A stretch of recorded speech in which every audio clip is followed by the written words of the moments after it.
Mesdames, Messieurs, bonsoir. Voici les titres de votre journal.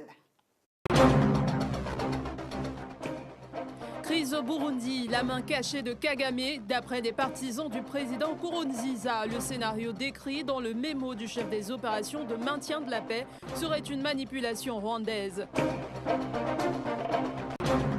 Au Gabon, nouvelle cuvée diplômante à l'Université des sciences de la santé de Libreville. Ils ont été une cinquantaine à recevoir leur diplôme ce jour des mains du Premier ministre et de plusieurs membres du gouvernement. CHAN 2016, tout est fin prêt à Kigali. La capitale rwandaise accueille dès ce samedi la compétition de football. Les Panthères gabonaises sont sur place depuis ce jeudi. Bienvenue à cette édition d'information et merci de nous rejoindre de la politique en ouverture. Le président zimbabwéen Robert Mugabe est bien vivant. L'annonce est du porte-parole du gouvernement zimbabwéen au lendemain de la fausse nouvelle du décès à Singapour du président Mugabe. Blanche Bidga. Cela finit par devenir une tradition pour les Zimbabwéens. Chaque début d'année, le président Mugabe prend des vacances à l'étranger.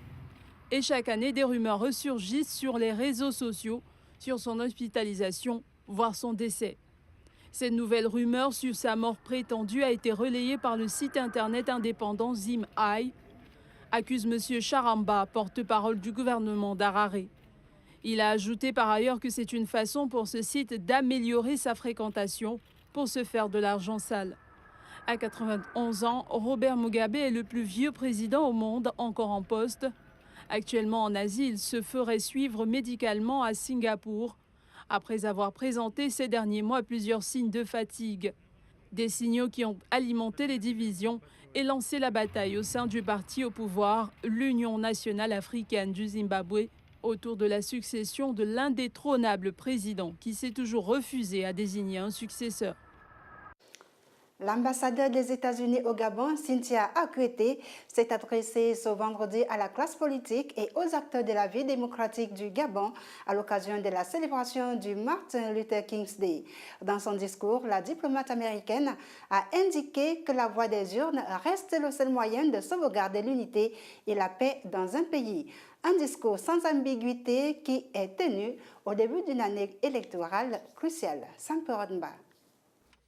Le Martin Luther King's Day, célébré le 15 janvier de chaque année à la mémoire de l'illustre fils d'Alabama, né le même jour en l'année 1929, est toujours l'occasion de rappeler ses mérites et les valeurs qu'il défendait. Les valeurs d'égalité, de respect, d'amour pour son prochain, de liberté et de démocratie. Pour cette année 2016, l'ambassadeur des États-Unis au Gabon a tenu à rappeler que le combat de Martin Luther King, depuis le boycott des bus en 1955 jusqu'au soir du 3 avril 1968, est universel et que le Gabon, en cette année électorale, devrait s'en inspirer.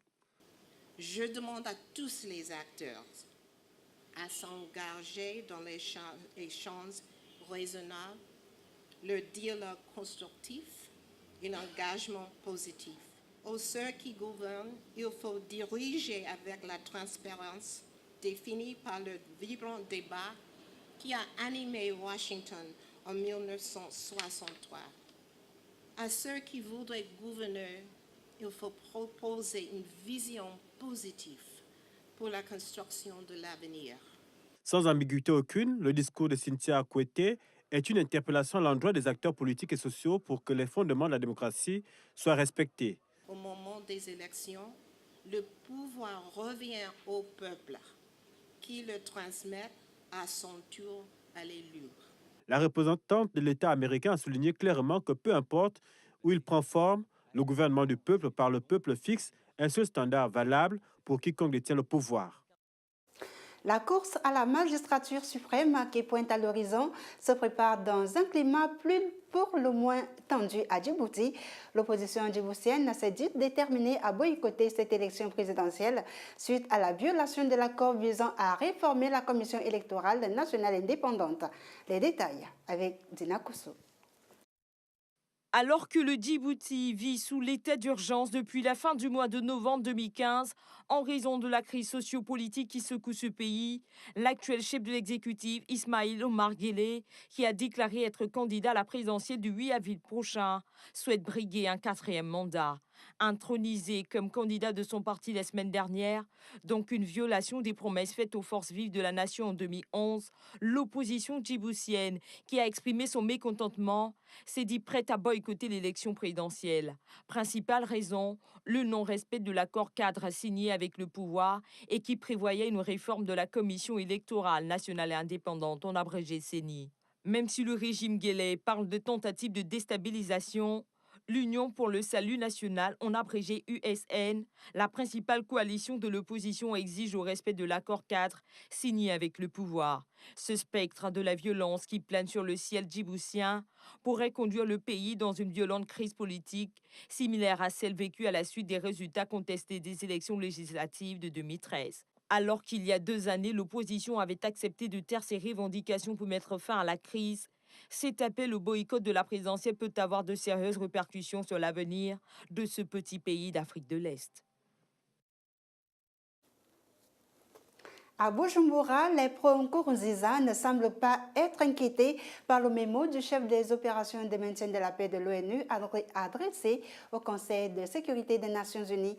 Pour Pascal Nyabenda, le premier responsable du parti au pouvoir et président de l'Assemblée nationale burundaise, le scénario décrit par ce mémo est une manipulation. Dina Koussou, une fois de plus. Le mémo adressé par Hervé Lassou au Conseil de sécurité des Nations Unies au début du mois de janvier alimente de nombreuses discussions sur le territoire burundais. Ce mémo onusien qui peint un tableau sombre de la situation au Burundi a conduit le président du CNDD-FDD, par ailleurs président de l'Assemblée nationale burundaise, Pascal Nyabenda, à réagir.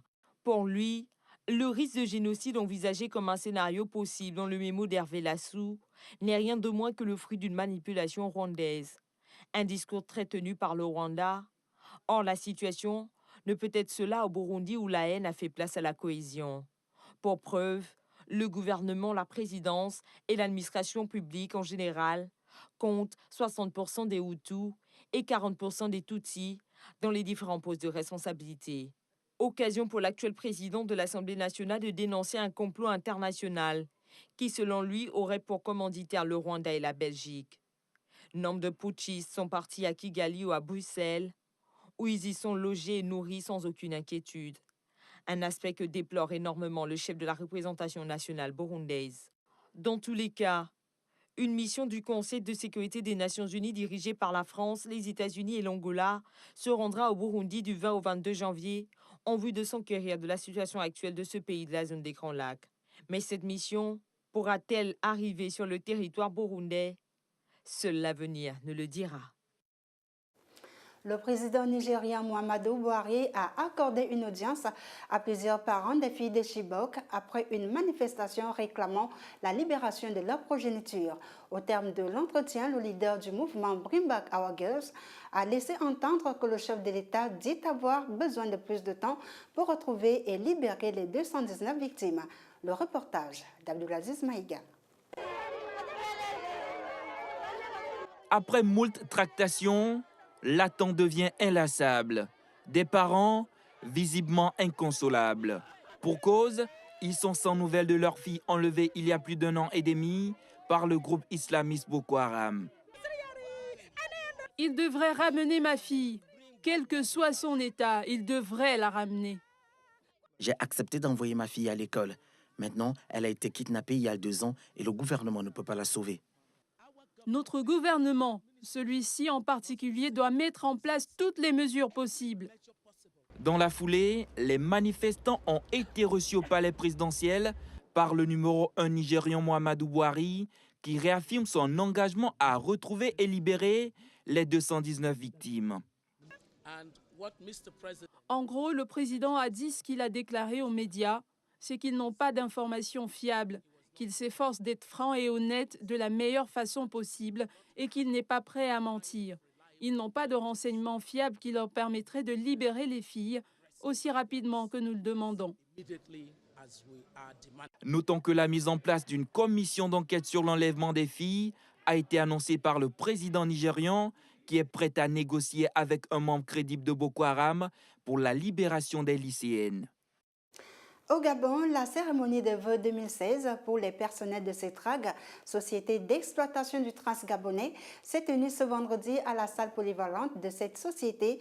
Le directeur général a présenté ses vœux à tous les personnels pour leurs efforts, leur investissement et leur dévouement à cette occasion.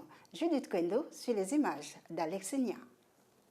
La cérémonie de la présentation des vœux de la direction générale au personnel de CETRAG a eu lieu aujourd'hui dans l'enceinte même de la société. Le représentant des syndicats a d'abord présenté les vœux au directeur général de CETRAG, Patrick Glass. Occasion pour lui de faire l'économie des attentes des travailleurs et de s'interroger sur l'avenir des personnels aux différents postes d'intérim au-delà de 6 mois. Nous avions rappelé à la direction générale qu'une réforme s'est faite avec les hommes. Et nous avons souhaité aussi que cette année soit pour nous une année meilleure, que tout un chacun donne son maximum pour qu'ensemble nous allions dans cette réforme tant attendue et soutenue. Le directeur général, quant à lui, a mis l'accent sur l'année 2016 qui risque, selon lui, d'être une année difficile. 2016 sera une année difficile. Ce sera donc un challenge pour nous que les recettes et nos prévisions en fait de trafic que nous avons établies ensemble puissent être au rendez-vous à la fin de l'année. Aussi, l'ensemble des travailleurs ont félicité le directeur général pour la mise en œuvre des nouveaux outils de gestion tous azimuts. Le directeur général n'a pas manqué de saluer les efforts de chacun, l'investissement et le dévouement de tous à l'aboutissement des gros chantiers en cours pour l'année 2016. Restant au Gabon, l'Université des sciences de la santé de Vendo a servi de cadre à une cérémonie de remise de parchemin à une cinquantaine de nouveaux diplômés. En présence du Premier ministre gabonais Daniel Onaondo et de plusieurs membres du gouvernement, cette cérémonie a permis au Gabon d'accroître son personnel de santé en vue d'un prochain renforcement des effectifs au sein des nouvelles structures sanitaires. Dina Koussou et Rodrigue Simangoy étaient sur place. 42 docteurs en médecine, 12 sages-femmes, 5 techniciens supérieurs, anesthésistes, réanimation, donc plus d'une cinquantaine de diplômés. C'est la nouvelle cuvée du secteur sanitaire gabonais, sortie de la 34e promotion de soutenance des thèses de diplôme d'État de docteur en médecine. C'est en présence du Premier ministre gabonais, le professeur Daniel Onaondo, et de certains membres de son gouvernement que les responsables de l'Université des sciences de la santé de Vendo ont exprimé leur satisfaction. En cette heureuse circonstance, permettez-moi de vous exprimer notre différente gratitude pour tous les efforts que vous ne cessez de consentir pour améliorer la qualité des conditions de vie des enseignants et de nos étudiants. Permettez-nous de vous exprimer notre entière reconnaissance. Excellence, Monsieur le Premier ministre, le mot émergence va de pair avec la santé et l'éducation. Votre présence parmi nous rehausse l'éclat de cette cérémonie. N'est-il pas là le témoignage de l'engagement de son honneur et du gouvernement de la République pour le bien-être des populations? Monsieur le Premier ministre, nous vous en sommes infiniment et très respectueusement reconnaissants. Cette cérémonie s'est soldée par une prestation de serment de la nouvelle cuvée par la voix de la major de cette 34e promotion. En plus d'adapter le logiciel SagePay aux réalités du Gabon, le logiciel EasyReport, proposé par la société EasyTech, est une solution innovante pour permettre aux entreprises de réduire leurs risques fiscaux et sociaux. Une journée porte ouverte s'est donc déroulée ce vendredi pour expliquer ce logiciel. Marielle Biogou. La société EasyTech a organisé une journée porte ouverte ce vendredi pour proposer aux entreprises présentes au Gabon des solutions pour améliorer leur productivité et leur crédibilité auprès des entreprises de fiscalité. Nous voulons coller à l'actualité fiscale du Gabon en présentant, n'est-ce pas, à nos clients ou bien à ceux aux entreprises du Gabon une solution innovante qui s'appelle EasyReport. EasyReport, si vous voulez, c'est un outil vraiment fédérateur qui permettent, n'est-ce pas, aux entreprises de générer très facilement leurs déclarations, que ce soit les déclarations sociales et fiscales. EasyReport qui permet à une société, bien qu'étant en retard, si c'est le cas, de pouvoir éditer tous ces différents états de retenue, déclaration trimestrielle de salaire ou bien la déclaration annuelle de salaire, puisque c'est l'actualité pour le moment.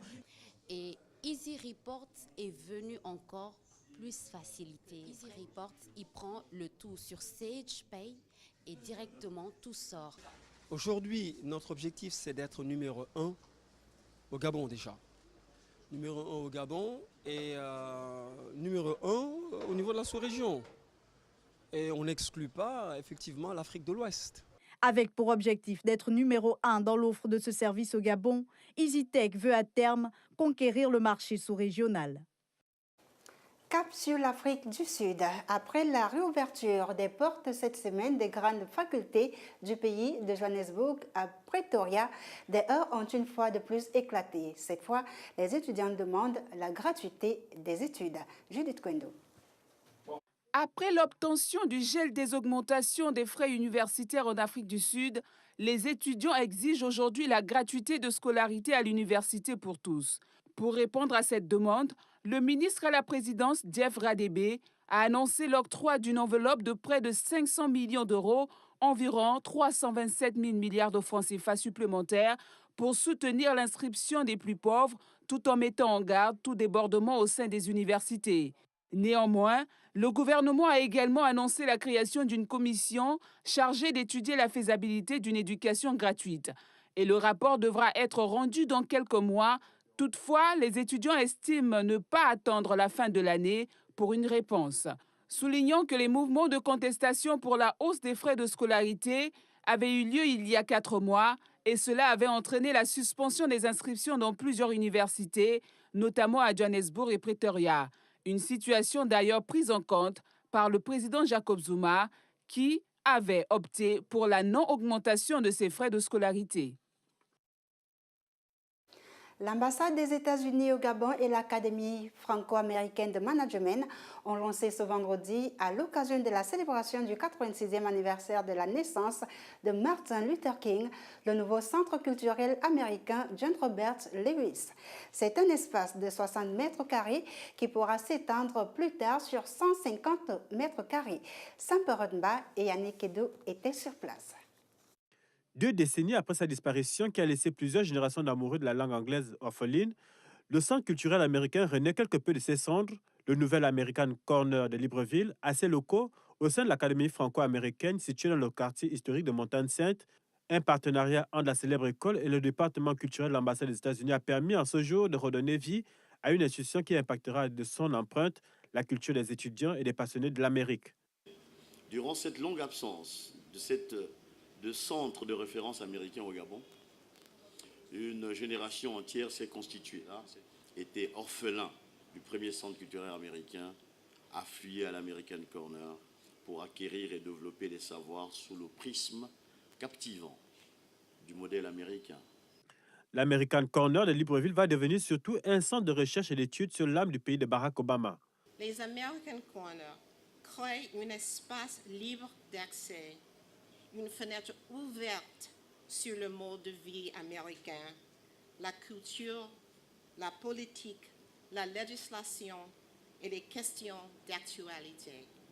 Cet American Corner porte le nom d'un illustre compagnon de Martin Luther King, John Robert Lewis, aujourd'hui âgé de 75 ans et âme du Congrès américain. Celui qui est le dernier représentant à avoir connu l'icône de la lutte contre la ségrégation raciale doit pouvoir inspirer ceux des étudiants, enseignants et curieux qui viendront effectuer ici leurs recherches.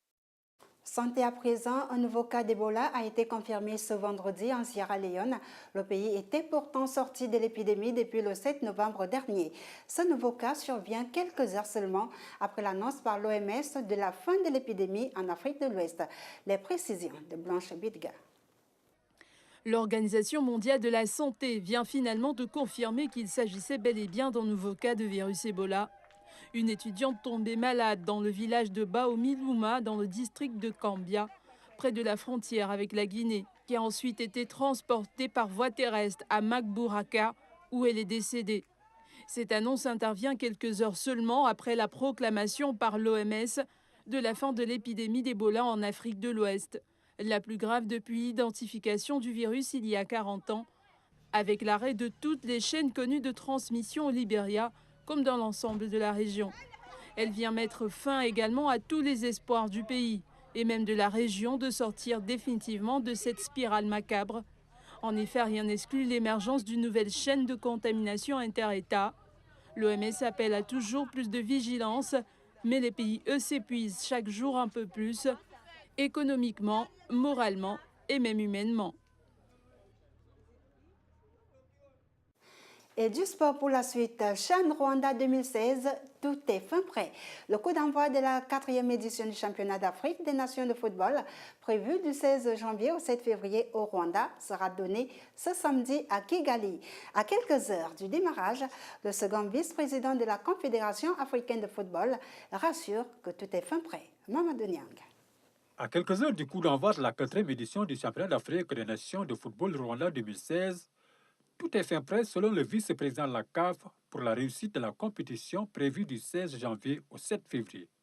Pratiquement aucun ingrédient ne manque pour faire vraiment de cette 4e édition du CHAN un véritable succès, et ce qui est naturellement à l'actif du peuple rwandais, à l'actif de toute l'Afrique.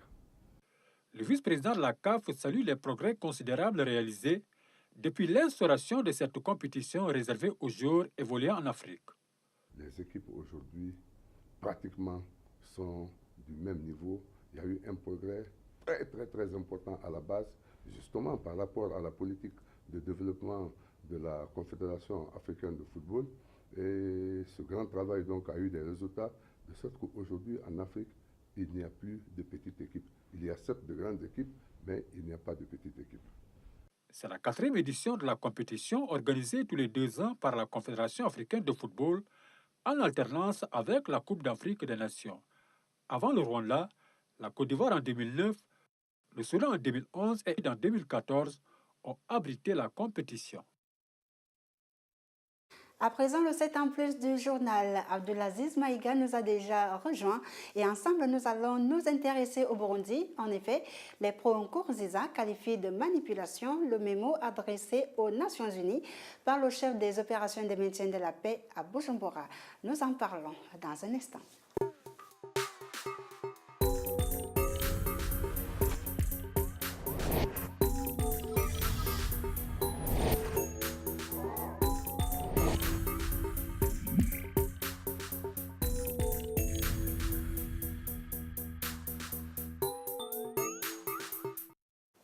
Bonsoir Abdulaziz Maïga. Bonsoir Marion. Nous reparlons ce soir du Burundi.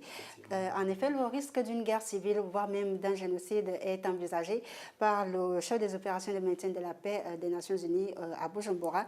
Ce scénario est-il vraiment possible? Alors, pour nombre d'observateurs, on s'appuie effectivement sur ce mémo du chef de la mission du maintien de la paix de l'ONU, Hervé Latsou. On peut bien évidemment parler dire que cette mission est possible parce qu'il a peint une situation un peu macabre du Burundi. Il parle d'assassinat, il parle de disparition, il parle de tuerie à outrance. Donc pour certains observateurs, ce scénario est envisageable, mais par contre, cet argument a été battu en brèche par le président de l'Assemblée nationale, par ailleurs aussi président du CNDD-FDD, le parti au pouvoir, en la personne de Pascal Nyabenda, qui dit aujourd'hui que la haine a fait place à la cohésion. Il a soutenu ces arguments en disant que dans l'administration publique et même à la présidence, il y a 60% de Hutus et 40% de Tutsis. Donc ce qui veut dire tout simplement que les arguments ou encore le mémo de Hervé Latsou n'est pas fondé, et il va tout droit encore en pointant du doigt le Rwanda. Il dit tout simplement que ces déclarations de Hervé Latsou s'appuient sur les récentes déclarations du Rwanda qui disaient que le risque de génocide est une manipulation, bien sûr, du Rwanda. Alors, toutefois, il est important de dire aujourd'hui que le risque de génocide n'est pas forcément entre Houthis et Hutus, mais plutôt un génocide entre le parti au pouvoir et l'opposition. Et justement, Abdulaziz Maïga a eu une mission du Conseil de sécurité de l'ONU composée de la France, des États-Unis et de l'Angola va se rendre au Burundi du 20 au 22 janvier. Cette mission, est-ce qu'on peut penser qu'elle sera vraiment effective à Bujumbura? Cette mission ne peut être effective que s'il y a consensus entre, d'une partie, les États-Unis, la France et l'Angola et aussi le camp de Pierre Nkurunziza. C'est bien loin d'être le cas. Alors, ce que nous pouvons dire aujourd'hui, c'est que rien n'est moins sûr. Rien n'est moins sûr parce que dans le passé, Pierre Nkurunziza s'est déjà opposé à une mission de l'Union africaine sur son terrain. Il a dit que si jamais une mission de l'Union africaine arrivait sur son terrain, il devait prendre ça comme une déclaration de guerre. Et tout porte à croire que ça va être encore un peu compliqué pour cette mission de l'ONU composée de la France, des États-Unis, pour pouvoir débarquer sur le territoire rwandais. Au regard de tout ce qui se passe, on a vu l'Union africaine qui menace d'envoyer des troupes. Il y a une mission des Nations Unies qui va se déployer dans le pays. Et tout ce qui se passe à Bujumbura, on constate que le pouvoir Nkurunziza reste calme. Que peut-on comprendre par cette situation-là? Effectivement, tout porte à croire que Nkurunziza surfe sur une vague de douceur. Et ceci s'appuie tout simplement sur certaines raisons. Nkurunziza a été élu par les urnes. Le Burundi est un pays démocratique, est un pays souverain, voilà.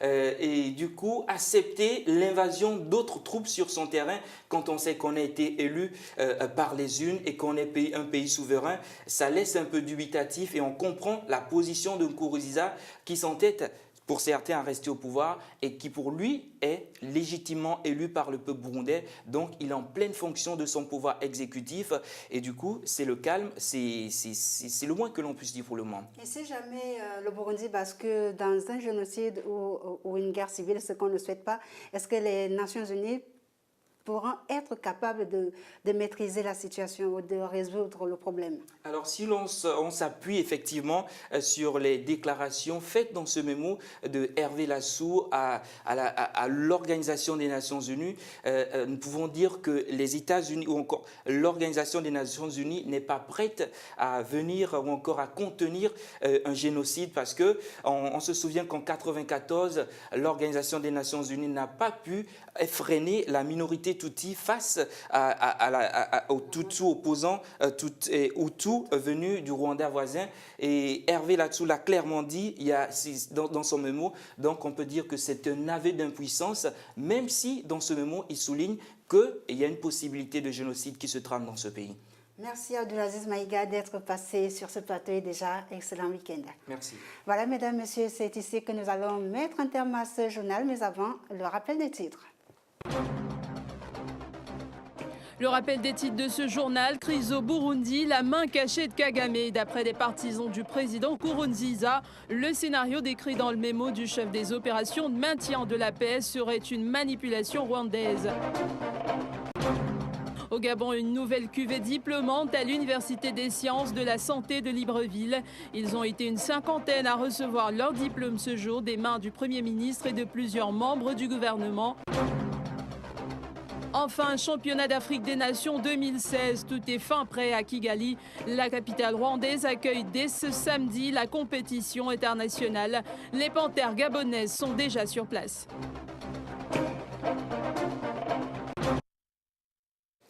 Toute l'équipe technique et rédactionnelle se joint à moi pour vous dire merci de nous avoir suivis. Déjà, excellent début de week-end sur Canal 7 et à demain à 20h.